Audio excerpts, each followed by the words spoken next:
الرحمن الرحيم السلام عليكم ورحمة الله وبركاته waxaan halkan kala hadlayaa Soomaali weyn xaasha lillaah waxaan leeyahay raali gelin baa idinka soo jeedinaynaa anigoo ku hadlaya magaca shacabka xalaasha ah ee gobolada Bari Nugaal iyo Mudug ee loo yaqaan Puntland anigoo ku hadlaya hadduu siyaasi ahaa hadduu oday dhaqameed ahaa hadduu culimo ahaa hadduu dhalinyaro ahaa waxaan leenahay Soomaaliyey wixii lagu sheegay qoraalka ahaa ee lagu diiday gogashii Soomaali fidisay ee Dhuusamareeb 3 wixii lagu qoray halkaas ee lagu sheegay go'aanka Puntland xaasha lillaah waxaas qowlka iyaga maaha Soomaali gogolay dhigtay dad ka baaqda manihin gogol Soomaali horumar iyo wanaag loogu raadinayo xaasha lillaah shacabka xalaasha ee gobolada Bari iyo Nugaal iyo Mudug Soomaaliye waa shacabkii naf iyo maalba u horay federaalka maanta Soomaali ku naaloonayso waxaas annaga nagama tarjumayaan waxaa soo qoray qoraalkaas xafiisyada Garowe ku yaala dad fadhiya oo Soomaali nacayb ka buuxo shakhsi nacayb ka buuxo shisheeye u kalkaal ka buuxo xaasha lillaah waxaan idin leenahay Soomaaliye raali gelin baan idinka siinaynaa xaal iyo xumaan baan idinka siinaynaa cimaamad baan idin saarnay shaal baan idin saarnay cimaamad baan idin saarnay koofiyad baan idin saarnay Soomaaliye xaal qaata Soomaaliye arrinkaas nama qabato nagama soo fulin nagama tarjumayo shacabka xalaasha ee goboladaas kama tarjumayo Soomaaliye adinkuna idinma qabato xaasha lillaah arrintaas waxaan leenahay Soomaaliye wax alla wixii dad isugu yahay Soomaalinimo la isugu yahay islaamnimo la isugu yahay nagaga gudooba raali gelintaas waxaan u gudbayaa shacabka Galmudug waxaan idin leeyahay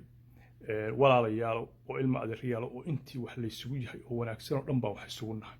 Soomaalinimo islaamnimo waxaad qabateen gogol Soomaaliyeed waanu la soconnaa Dhuusamareeb 1 Dhuusamareeb 2 halka ergadi isugu timi wixii hawl aad ka geysateen halkaasaanu kala socon waxaanu leenahay ka raali ahaada arrintaas waa arrin khalad ah arrintaas annaga nagama tarjunto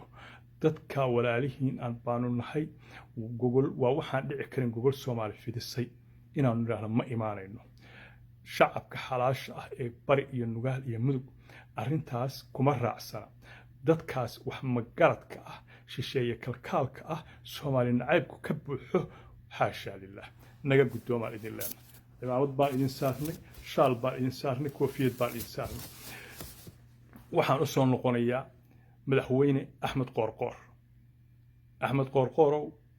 waan ognahay inta aad ku bixisay inta aad dadaal ku bixisay Dhuusamareeb 3 ballan baa la galay waa la wada joogay waa la isla seexay xamar baad aaday shacabkaaga la soo tashatay madaxweynihii baad soo wargelisay waa dadkii baad isu keentay Soomaali waxay kugu taqaanaa qof wanaagsan Soomaali waxay kugu taqaanaa samaka talis axmedow cimaamad baanu ku saarnay naga gudoon shaal baanu ku saarnay naga gudoon sabeen baanu ku soo xirnay inta Soomaali isu tahay naga gudoon waxaan uga gudbayaa ergadii kale mas'uuliyiin baa tihiin meesha isugu yimid madaxweynaha Hirshabeelle waxaan leeyahay waarow shaqadaadii baad ka soo tagtay waa ognahay wixii hawl halkaa ku daadsanayd Soomaali wanaageed iyo horumarkeed baad uga soo tagtay waxaad raadinaysay Soomaalinimaada ordaysay xaasha lillaah arrintaas waxaan ku leenahay cimaamad baan ku saarnay naga raali ahow waxaan ku leenahay intii la isu yahay noogaga gudoon arrintaas waxaan u gudbayaa gudoomiyaha gobolka Banaadir Cumar Filish waxaa tahay runtii muraayadii Soomaaliyeed baa tahay shakhsiga maanta Soomaali fiirsanaysaa tahay role model baa tahay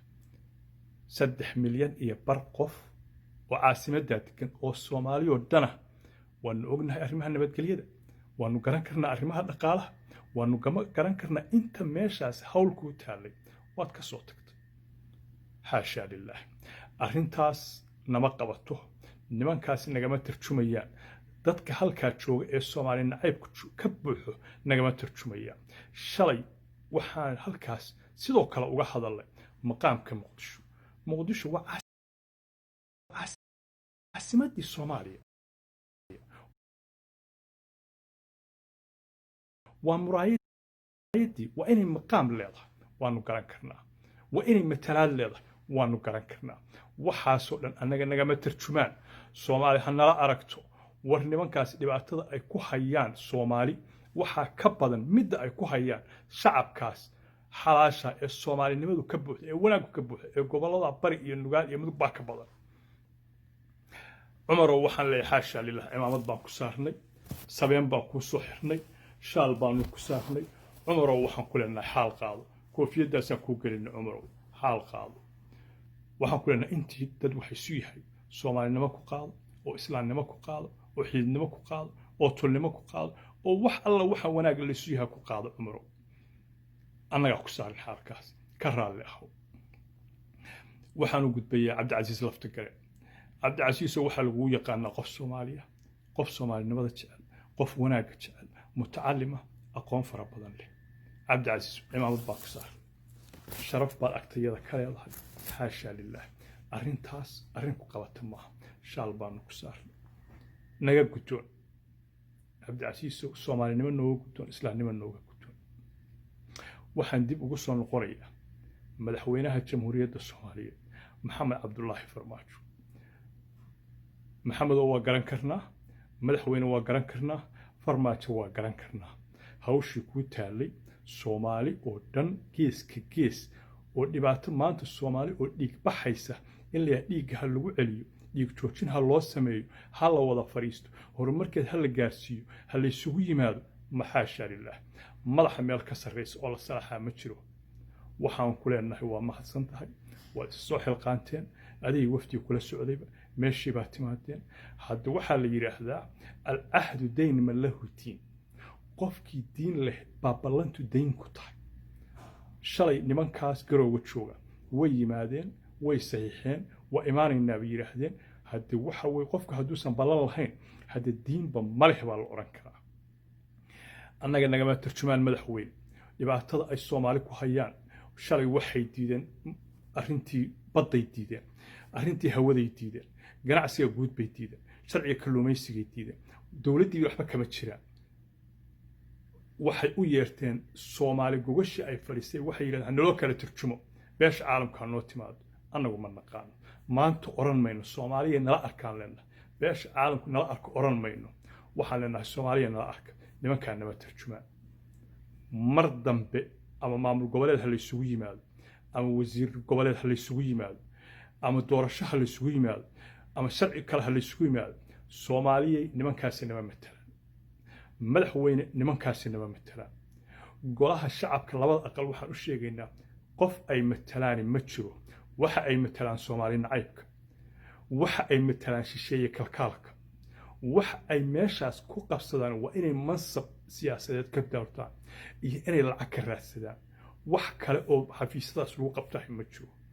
soomaaliyay nala arka oran mayna caalimkoo nala arka dowladdu ha nala aragto soomaali weyn ha nala aragto xaashaa lilaahi arrintaas arrin shacabka garoowe iyo boosaaso iyo degmooyinkooda iyo gobolka bari iyo gobolka nugaal iyo gobolka mudug arrin ka tarjunta maaha